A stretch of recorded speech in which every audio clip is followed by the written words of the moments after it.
우리가 함께 봉독한 이 말씀이 한 주간 여러분의 삶을 앞장서 인도하시는 능력이 되시기를 먼저 주님의 이름으로 축원합니다. 말씀드린 대로 삭개오의 같은 말씀을 세 번째 함께 은혜를 나누는 시간입니다. 지난주 말씀을 혹시 기억하시는지요? 주님을 만나기 위해서 주님이 지나가는 길목으로 나갔는데 키가 작고 사람이 많아서 볼 수가 없었다.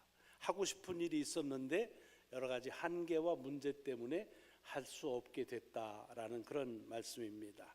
키가 작다라는 말은 태생적 한계지요. 내가 택한 건 아니지만 내게 주어진 문제들, 한계들 우리에게도 많이 있습니다. 그리고 사람이 많다는 것은 현실적인 문제지요. 꼭 매일 사람이 많은 건 아닌데 어쩌다가 내가 무슨 일을 하려고 그러면 꼭 먼저 앞서가지고 일을 헝클어뜨리는 일들이 꽤 많지요. 그래서 이런 현실적인 문제나 한계, 또 태생적인 문제나 한계, 이것으로 인해서 우리도 하고 싶은 일을 제대로 못할 때가 많이 있습니다. 삭개오가 그날 그랬다는 거예요. 그렇지만 사실은 그런 한계나 문제가 있다고 해서 다 못하느냐, 꼭 그런 건 아닙니다. 한계나 문제 때문에 어려울 수는 있을지 모르지만 그것 때문에 하고 싶은 일을 다 못하면 뭐 우리가 어떻게 살겠습니까? 그렇진 않지요. 만약에 예를 들어서 그날 그때에 이 삭개오의 이야기로 들어가 보자고 한다면 사람이 많고 키가 작아. 그럼 어떻게 하겠어요? 뭐 키 큰 사람들한테 좀 비켜달라고 하면은 비켜주겠죠. 더군다나 그 여리고의 세무서 서장이고 부자고 어른인데 뭐 가면은 다 비켜줄 수도 있겠죠. 그런데 그러지를 못한 겁니다. 사람들이 야박해서일까요? 뭐 그럴 수도 있겠지만 우리가 그 말씀의 흐름에서 이 문장의 사이사이의 것들을 가지고 보자고 한다면 사실은 삭개오가 그렇게 살아온 겁니다. 양보하지도 않고 양보해 달라고도 얘기하지 않고 세무서장으로 당시에 살았다. 그런데 부자다. 그 말은 벌써 그 속에 다 함축되어 있습니다. 양보는커녕 경쟁에서도 앞서가고 다른 사람 해가지고서 뚱쳐가지고 자기가 착복하는 일들을 그렇게 한 거죠. 그래서 세리장이기도 하고 부자이기도 하지만 사람들은 그 사람 앞에서는 얘기를 안 해도 뒤에서는 저거 아주 나쁜 놈이야, 저거 죄인이야, 이렇게 손가락질을 하던 삶을 살았던 겁니다. 결국은 그 속에 왜 주님을 만나고 싶은데 만나지 못했느냐는 또 다른 신앙적인 그런 이유가 거기에 담겨져 있다라고 말씀을 드렸습니다. 삭개오가 사람이 많고 키가 작아서 자기가 하고 싶은 주님을 만나고자 하는 일을 못한 게 아니라 뭐 그럴 수도 있겠지만 그러나 여기에 보면은 이 죄가 사람과 사람 사이를 분리시키거든. 죄는 하나님과 우리 사이를 분리시키고 때로는 우리 자신과 우리를 분리시키는 그런 역할을 합니다. 그렇기 때문에 삭개오가 자기가 하고 싶은 일을 못한 것은 한계나 현실적인 문제 때문일 수도 있지만 이 죄의 문제가 저를 갈라놓는, 그리고 자기가 하고 싶은 일을 못하는 그런 이유일 수도 있겠다 하는 그런 도전을 같이 받았습니다. 왜? 지금도 여전히 죄는 우리와 하나님과의 관계를 멀게 하고 죄는 여전히 우리로 다른 사람들과의 관계를 멀리하게 하고 때로는 우리 자신을 우리에게서 멀리할 때가 많습니다. 여러분 죄를 안 져보셔서 모르겠습니다만 여러분은 모르실지 모르지만 죄를 져본 사람으로서의 경험은 뭐냐? 죄 지면요 기도하기 싫어요. 죄 지면요 사람들하고 자기 삶을 나누기 싫어요. 죄를 지면 내가 내 스스로가 부끄러움 때문에 나도 나를 속이려고 할 때가 많습니다. 결국은 죄로 인하여 우리들이 막상 마땅히 해야 될 일들을 하지 못하는 경우가 지금도 있다 하는 생각을 말씀을 통해서 도전으로 받은 것이 지난주의 말씀이지요. 여전히 죄는 하나님과 우리를 분리시키고 우리와 이웃을 분리시키고 우리 자신을 우리에게서 분리시킨다고 하는 것을 유념하자는 말씀을 같이 나눴습니다. 그리고 4절을 보면 삭개오가 키가 작고 그리고 사람이 많아서 볼 수 없으니까 어떻게 했냐면 나무에 올라갔다, 그렇게 돼 있습니다. 여러분 아마 삭개오의 이야기하면은 저같이 어렸을 때부터 이야기를 들은 사람은 뽕나무에 올라간 삭개오, 이런 얘기가 이 모든 얘기에 아주 그냥 그 백미라고 그렇게 말할 수가 있습니다. 삭개오 얘기하면 뽕나무 나오고 그 나무에 올라간 그 삭개오의 이야기를 많이 연상을 합니다. 그렇기 때문에 사실은 삭개오의 이야기에서 주는 교훈이나 도전도 그 뽕나무에 올라간 주님의 모습에서 많이들 찾고 또 우리들이 은혜를 경험합니다. 그 뭐가 담겨져 있습니까? 그 가르침이 자기가 원하는 것을 하고 싶은 일을 어떤 한계 때문에, 난관 때문에 못할 때, 그런 난관에도 불구하고 그러면서 계속해서 자기가 할 수 있는, 또 해야겠다는 그런 그 용기, 이런 삭개오의 용기 있는 행동에 대한 것들을 우리들이 많이 얘기하죠. 그가 세무서장이고 부자고 어른인데 다른 사람들이 내가 나무에 올라가면 나를 어떻게 볼까, 그런 시선에 개념하지 아니하고, 그리고는 자기가 하고자 하는 일을 위해서 그런 모든 사람들의 시선을 무시하고 그 일을 적극적으로 이뤄낸 그런 용기 있는 행동, 이것이 아마 삭개오를 생각하면 많이 떠오르는 그런 가르침이고 매우 귀한 도전이라고 생각합니다. 사실은 그럴 것이, 여러분 이 삭개오가 뭐 삭개오만 그런 건 아니지만 사람이 많을 때 높이 올라가면 그러면 자연히 잘 보이죠. 여러분보다는 제가 여기 있으니까 조금 더 잘 보이는 것도 그런 이유입니다. 높은 데 자꾸 올라가려고 그러죠. 그런데 올라가면은 내가 보는 것도 잘 보이지만 다른 사람이 나도 잘 봅니다. 그러니까 아마 글쎄 그 생각을 못해서 했는지 모르지만 삭개오가 올라가서 자기가 보고 싶은 걸 보지만 사람들이 자기를 볼 텐데 그거 보면서 뭐라고 그랬겠어요. 이야, 뭐 저 사람 왜 저러고 있을까, 뭐 여러 가지 얘기들 할 수 있는데 그런 수모들을 다 알면서도 나무에 올라갔다, 용기지요. 우리가 살면서도 여러 문제나 한계에 부딪힐 때 이거를 극복하고 넘어서려고 하는 용기를 가지고서 그 일들을 해결한 일들이 아마 많이들 있으실 겁니다. 그런데 저는 요때 한번 물어봤어요.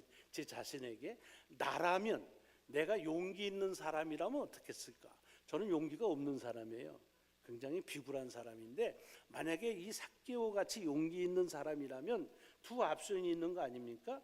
나무로 올라갈래? 그래서 볼래? 아니면 앞에 있는 사람들한테, 여보세요, 안 집사님 좀 비켜주시죠, 저 양보 좀 해주실래요? 그렇게 얘기하고 앞으로 가서 보는 게 나을까? 여러분 어떠세요? 저 같으면 후자를 택했을 것 같아요. 뭐 사람한테, 안 집사님 조금만 옆으로 이렇게 하면 저 양반하고 나하고만 알면 되는데, 이거 나무에 올라갔다가 사람들 다 쳐다보면 망신, 그런 망신이 어디 있을 것 같아요? 그래서 저 같으면 이제 그렇게 했겠지만, 물론 삭개오가 알지요. 사람들이 자기를 바라보는 시선이 어떤지를 왜 모르겠어요. 평생 눈치로 살아온 사람인데, 그러니까 뭐 뒤에 지나가면은 말을 안 해도 저 자식 저거 죄인이야, 뭐 돈만 알아, 뭐 수전노야, 우리 뭐 하여튼 덤태기 씌워서 그래가지고서 돈 뺏어가는 뭐 그런 얘기를 하는 걸 왜 몰랐겠어요. 그러니까 그것도 쉽진 않았겠지만 만약에 저보고 둘 중에 하나를 하라고 그러면 저는 그냥 사람한테 가서 양보해 달라고 했을 것이다 라는데, 이렇게 나무로 올라간다라고 하는 것이 큰 용기라는 사실은 뭐 두말할 것도 없습니다. 그런데 사실은 이렇게 용기 있는 삭개오를 보자라고 하는 것도 귀한 의미지만, 사실은 누가가 이 본문을 전하면서 우리에게 주는 또 다른 그런 그 가르침이랄까요, 도전의 말씀이 있는 것을 볼 수가 있습니다. 여러분 많이 얘기했지만 누가는 의사입니다. 과학자입니다. 굉장히 디테일한 것들을 눈에서 그걸 봤다가 그것을 전하는 것이, 누가복음서는 다른 마태나 마가나 요한복음에 비해서 굉장히 어떤 상황을 설명하는데 디테일하게, 그렇게 아주 상세하게 하고 있습니다. 오늘 본문에서도 그래요. 뭐 삭개오가 나무에 올라갔다라고 하면 그냥 나무에 올라간 것만 가지고 얘기하면 되겠지요. 그런데 오늘 본문에 보면 그렇게만 얘기를 하질 않고 조금 디테일하게 상세하게 그걸 얘기합니다.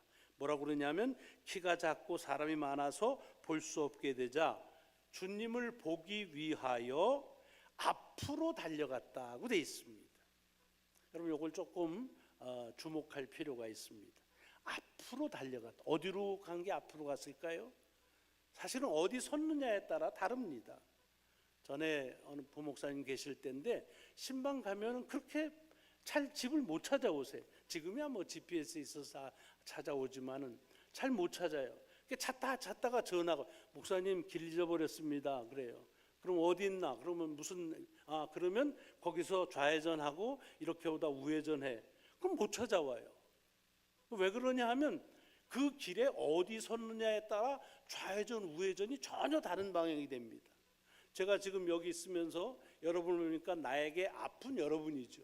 그러나 여러분에게 앞을 보라면 여러분의 앞은 강대상이잖아요. 현대 반대예요. 그러니까 여기서 앞으로 향했다라고 하는 것이 어디로 갔는지는 분명하지가 않습니다. 다만 누가가 이렇게 전하고 있는 그 의도는 알 수 있겠죠. 앞으로 달려갔다라고 그럴 때 여기 이 삭개오가 이 여리고의 토백이 아니겠습니까? 오래 살았지요. 그러니까 지금 예루살렘으로 향해서 가는 중에 이 여리고를 지나가니까 분명히 예루살렘 쪽으로 향하는 길목에 거기를 향해서 먼저 앞으로 갔겠지요.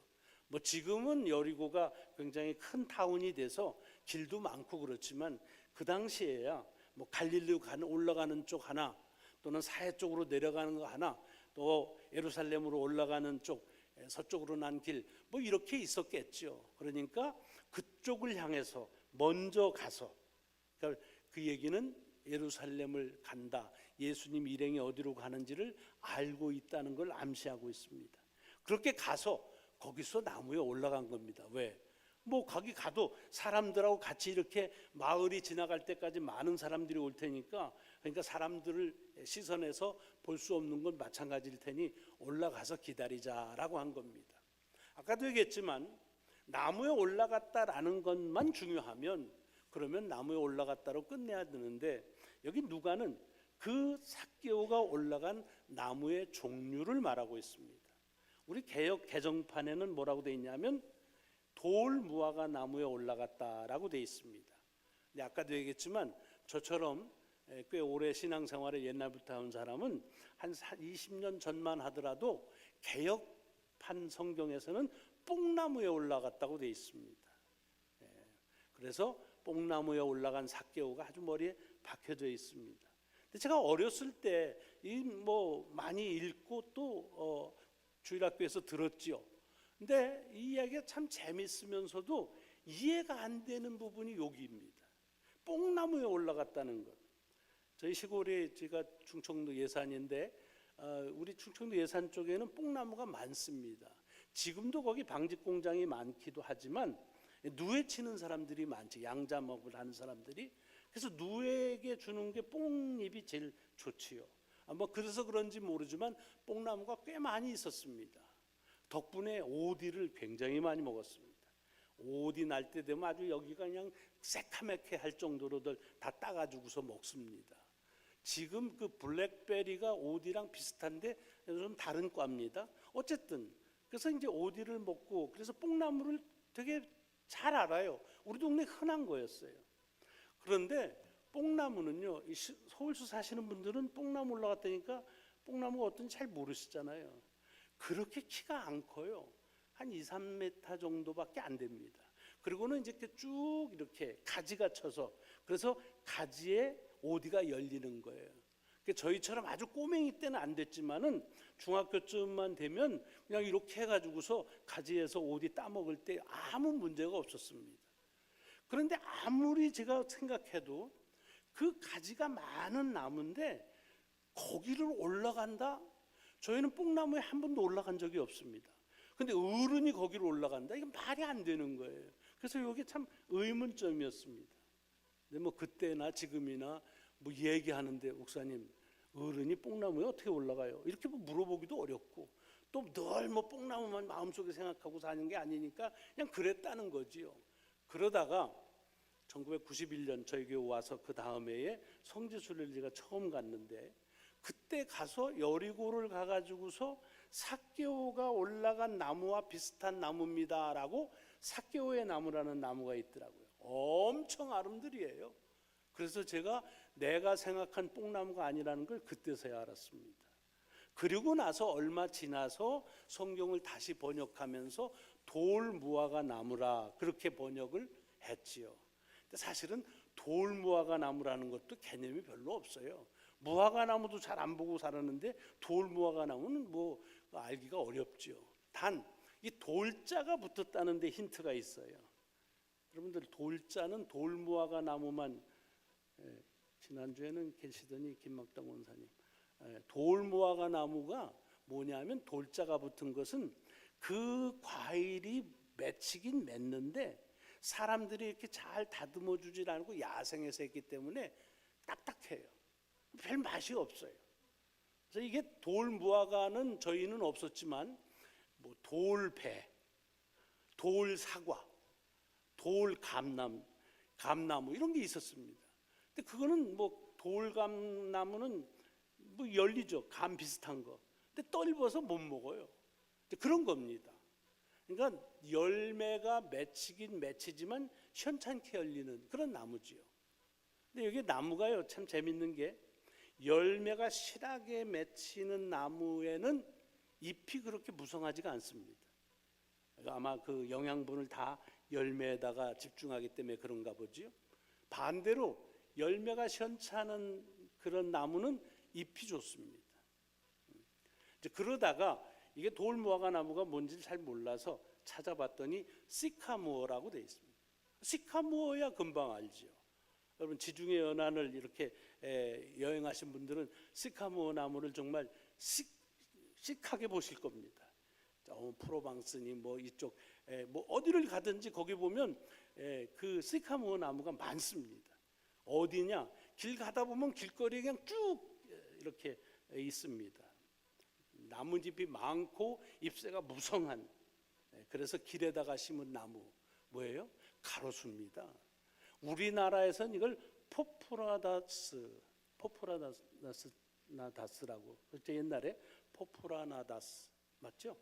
그렇게 불렀습니다. 포프라나무라고 그랬죠.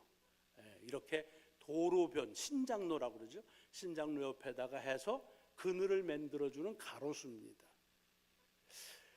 누가가 이 나무의 종류를 말한 이유가 있습니다. 이걸 알면 그 문맥이 이렇게 잘 맞아 돌아갑니다. 그냥 나무에 올라갔다라고 한다면 사람들이 할 수 없는 일, 어른이라면 더더욱 하지 않는 일을 용맹스럽게 용기 있게 하는 행동이다라고 하는데 그 나무가 가로수라고 하는 말이면 조금 다릅니다. 아마 가로수가 분명한 것은 이 삭개오가 그래서 길을 따라서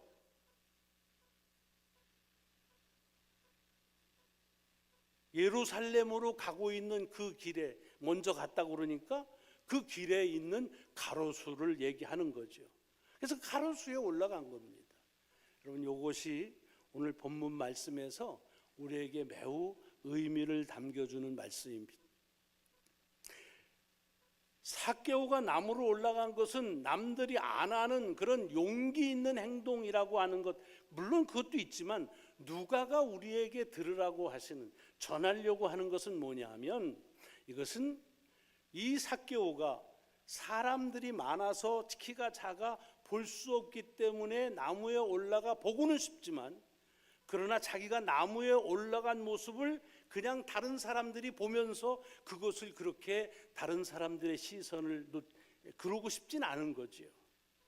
그러니까 다른 사람들의 시선에서는 조금 가리고 그러면서 자기가 보고 싶은 것은 보는 그런 모습이 이 삭개오가 뽕나무에 올라갔다는 이 말씀 속에서 누가가 전하려고 하는 의도입니다.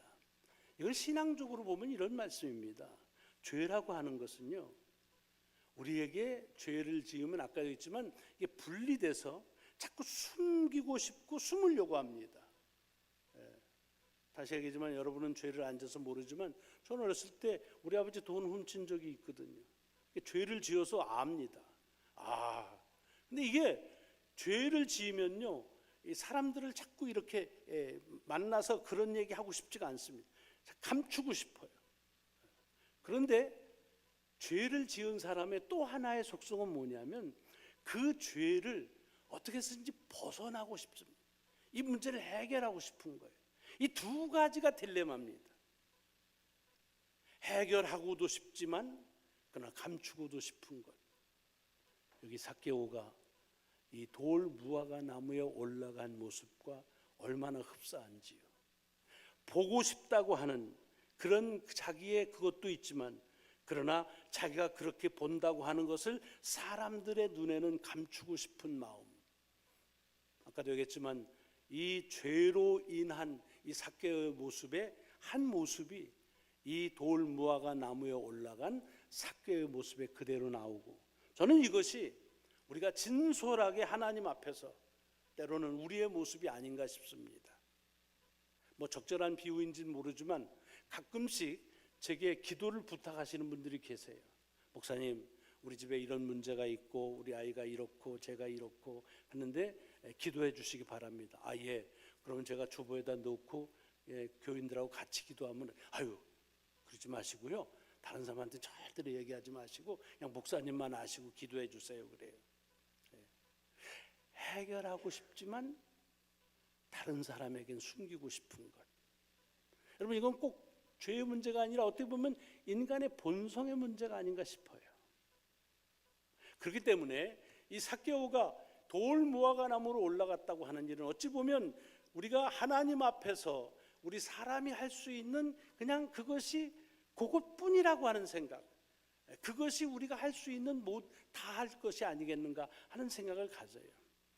하나님을 향해서 대면하고 싶은 마음, 그러나 하나님에게서 숨고 싶은 그런 우리의 마음, 이 두 가지가 언제나 오버랩이 되는 삶을 살아서 이런 날은 이렇게 대면하고도 싶다가도 또 조금 지나면은 다 같이 이것을 알 수 없는, 숨기고 싶은 그런 우리의 모습, 이 두 가지의 모습이 이 삭개오가 나무에 올라가는 이 모습 속에서 이렇게 오버랩이 되면서 우리 자신의 모습이라고 하는 것을 오늘 가르쳐 준다 하는 생각을 갖습니다. 여러분 모두가 다 그렇다는 것은 아니지만 제 자신을 보더라도 이게 내 모습이구나. 하나님 앞에서 죄를 가리고도 싶고 해결받고도 싶은 그런 모습, 이것이 우리의 모습이라는 것을 한번 진솔하게 하나님 앞에서 내놓으라는 주님의 음성으로 이 아침에 받습니다. 기도하시겠습니다. 하나님 감사합니다.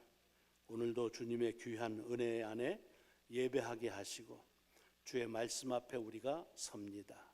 주의 말씀 앞에 설 때마다 우리의 마음이 두 마음입니다. 내가 가지고 있는 부족한 것, 완악한 것들을 해결하고 싶은 마음, 그러나 다른 사람에게는 숨기고 싶은 우리의 마음, 이 두 마음이 늘 오락가락합니다. 하나님, 이것이 우리의 실존적인 모습이라고 하는 것을 주 앞에 정직하게 내어놓습니다. 주님, 이런 우리들에게 다시 한번 예배자로 세우시고 하나님의 귀한 말씀과 성찬으로 다시 한번 구원함에 이를 수 있도록 인도하여 주심을 감사합니다. 오늘 예배를 통해서 주님 앞에서 방황하고 딜레마에 있는 것만이 아니라 우리 주 예수 그리스도의 보혈의 공로로 용서함 받은 자로서의 모습을 확증할 수 있도록 인도하여 주옵소서. 감사드리오며 우리 구주 예수 그리스도의 이름으로 기도드리옵나이다.